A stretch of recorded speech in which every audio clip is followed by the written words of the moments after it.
अभी रानिया की शादी को कुछ ही महीने हुए थे और उसने पूरे घर को अच्छे से संभाल लिया था। बहू, तू यह बाहर के कमरे और बालकनी का झाड़ू पोछा रहने दे, मैं लगा लूंगी। रानिया जैसे ही पूरे घर की साफ सफाई करके बाहर के कमरे में आई, उसकी सास रमा जी ने उसे टोका। अरे, अब क्यों कर रही हो? मैं कर दूंगी ना। बस सही कमरा तो बाकी है। आप यहाँ कुछ काम कर रही थी, इसलिए मैं आपको डिस्टर्ब नहीं किया। तू अंदर जाकर कपड़े धो ले, तब तक मैं यहाँ बाहर का झाड़ू पोछा कर लेती हूँ। रामा जी ने रानिया के हाथ से झाड़ू ले लिए। कुछ मिनट लगने के बाद फिर कपड़े भी धो लूंगी। लाइए, मैं लगा देती हूँ झाड़ू। नहीं नहीं, मेरी प्यारी बहू को लोगों की नजर लग जाएगी। तू अंदर काम देख ले। रामा जी ने बड़ी प्यार से कहा। रानिया की शादी हुई अभी कुछ ही दिन हुए थे। ससुराल में सास ससुर और ननद थे। उसके ससुराल में सब काम हाथ से ही करना होता था, जबकि रानिया को मायके में यह सब काम करने के लिए काम वाले थे। फिर भी शादी के अगले दिन से ही रानिया ने घर के कामों में सबकी मदद करनी शुरू कर दी थी। लाओ भाभी, बाहर बालकनी में मैं कपड़े सुखा देती हूँ। रानिया जैसे ही ढेर सारे कपड़े धोकर उठी, उसकी ननद काव्या ने धुले हुए कपड़े की बाल्टी लेने के लिए हाथ बढ़ाया। अरे दीदी, मैं सुखा दूंगी ना। बस हो गई, क्या है? आप कुछ और काम देख लीजिए। नहीं भाभी, कपड़े मैं सुखा दूंगी। हमारी प्यारी भाभी को लोगों की नजर लग जाएगी। आपको कुछ काम करना ही है ना, तो ठीक है, आप बर्तन मांज लीजिए। काव्या ने बड़े प्यार से कहा। अरे दीदी, ऐसे किसी की कोई नजर नहीं लगती क्या? आप भी एक काम तो पूरा कर लो। लाइए, मैं सुखा देती हूँ। रानिया ने आग्रह किया। भाभी, आप नई नई हो ना, इसलिए यहाँ के लोगों को नहीं जानती। सब बहुत चलते हैं, यही आपको नजर लगा देगी। हंसते हुए बोली, पर दीदी, आपके पड़ोस में तो सब अपने ही रिश्तेदार रहते हैं ना। रानिया ने आश्चर्य से कहा। बहू, कहने को तो वो रिश्तेदार है, पर सब एक से बढ़कर एक ईर्ष्यालु है। तुम धीरे धीरे समझ जाओगी। रामा जी ने कहा। रानिया ने चुपचाप काव्या को धुले हुए कपड़े को बाल्टी दे दी। आंगन में जूठे बर्तन मांजने लगी। इसी तरह दिन बीतने लगे। रानिया अंदर के सब काम तो अकेले करती और जब भी बाहर कुछ काम करने की नौबत आती तो कभी उसकी सास तो कभी ननद बड़े प्यार से कहती कि नज़र लग जाएगी, कहकर उसको वह काम करने से मना कर देती। उसने कई बार इस बारे में अपने पति रवि से कहने की कोशिश की, लेकिन रवि ने हंसकर टाल देता था।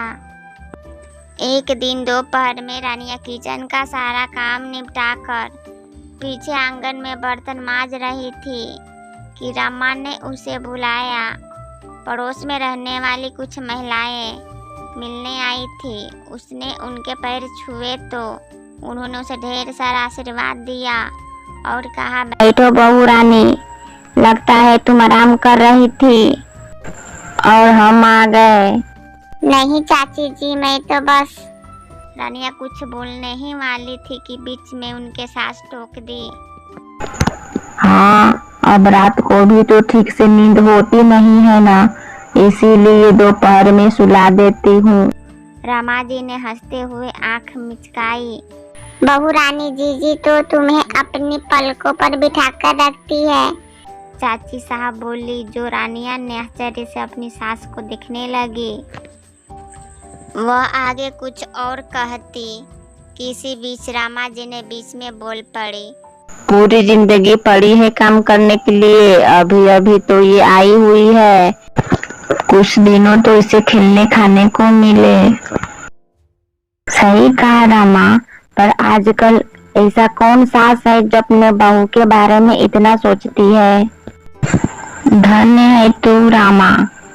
रानिया तू तो बहुत किस्मत वाली है। रामा बोली। अभी तो वैसे ही मेरे साथ काव्या पूरा काम कर लेती है। वह कुछ कहती इससे पहले ही रामा जी ने फिर बोल उठी। अच्छा बेटा जा, अपने हाथ से बढ़िया सी चाय बना कर ला। सबको अच्छा लगेगा कि बहू ने खुद उनके लिए चाय बनाई है। देख चाय पत्ती शक्कर के डिब्बे वहीं रखे हैं। काव्या जा भाभी की मदद कर दे। रामा जी ने ऐसा दिखाया जैसे रानिया को किचन के बारे में कुछ पता ही नहीं है। रानिया को आघात लगा, पर वह किसी से कहती भी क्या। वह चुपचाप किचन में चाय बनाने चली गई। जी बहू को अभी से इतना सिर पर चढ़ाकर मत रखो, बाद में आपको ही तकलीफ होगी। यह आजकल की लड़कियां अपने मन से तो कोई काम करेगी ही नहीं। नहीं छोटी, हम बहू का ध्यान रखेंगे तो वो भी हमारा करेगी। ताई जी ने समझाया, पर भाभी जी मैं तो रोज ही देखती हूँ कि बहू के आने के बाद भी झाड़ू पोछा जीजी ही करती है।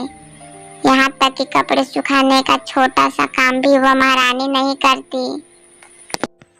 यह सुनते ही रानिया को लगा जैसे किसी ने उसके कानों में गरम गरम शीशा डाल दिया हो। उससे अब रहा नहीं गया। उसने सोचा अगर अभी उसने सबके सामने सच नहीं कहा तो फिर वो शायद कभी नहीं कह पाएगी। बहुत मुश्किल से अपने आप को संपत करके वह चाय लेकर मुस्कुराते हुए बाहर आई। लीजिए, चाय के साथ गर्मा गर्म पकोड़े भी लीजिए। रामा जी ने उसे गुस्से भरी नजरों से देखा। अरे वाह, तुम तो बहुत होशियार हो बहू, चाय के साथ पकोड़े भी ले आई। ताई सास ने मुस्कुराते हुए बोली। रामा बोली। हाँ, काव्या ने बनाए होंगे। रामा जी से रहा नहीं गया। उन्होंने शुरू से ही यह डर था कि संपन्न घर से आई सबकी चहेती ना बन बैठे, और यही होने जा रहा था। नहीं मम्मी जी, मैं नहीं बनाए हैं। हमेशा के तरह आपको मेरे हाथ के पकोड़े बहुत पसंद है ना। रानिया ने अपने शब्दों पर जोर देते हुए कहा। अरे वाह, तब तो फिर खाने ही पड़ेंगे। चाची सास ने कहा, और जल्दी ही सारे पकोड़े खत्म हो गए। सच में बहुत ही स्वादिष्ट बने थे। बहू तेरे हाथ में तो जादू है। ताई सास ने तारीफ करते हुए कहा। धन्यवाद ताई जी, जब भी आपका मन हो आ जाइएगा, मैं तो बना दूंगी, पर आप मुझे नजर तो मत लगाइए। रानी ने मुस्कुराते हुए कहा। अरे बेटा, आपको भी कोई नजर लगा सकती है क्या? ताई जी ने यथासंभव सामान्य करते हुए कहा। आप लोगों की लगती है ना ताई जी? क्यों मम्मी जी, मैं ठीक कर रही हूँ ना? रानिया ने नजरों से रामा जी की ओर देखा। रामा तेरी बहू ये क्या बकवास कर रही है? ताई जी गुस्से से खड़ी हो गई। क्षमा कीजिए ताई जी, मेरा आज से आप लोगों को दुख या अपमानित करने का नहीं था, पर जब से मैं शादी होकर आई हूँ तब से यही सुनती आई हूँ कि तू बाहर मत निकल, अंदर के ही काम कर, बाहर रिश्तेदारों की नज़र लग जाएगी। मैं पूरे घर का झाड़ू पोछा, कपड़े बर्तन, खाना बनाना सब काम अकेले ही करती हूँ, बस बाहर आप लोगों के सामने नहीं। अब आप ही बताइए कि मैंने कुछ गलत कहा क्या? यह सुनकर महिलाएं स्तंभ रह गई और रामा जी ने सिर झुका लिया।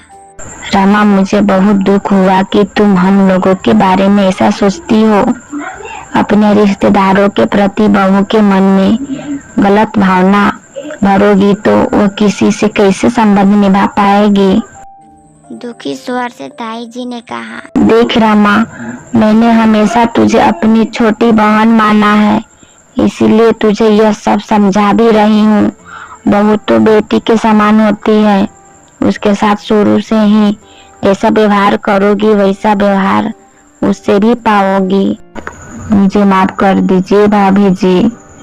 माफी तुम्हें रानिया से मांगनी चाहिए। और हाँ, हमें इतना सामान देने के लिए धन्यवाद।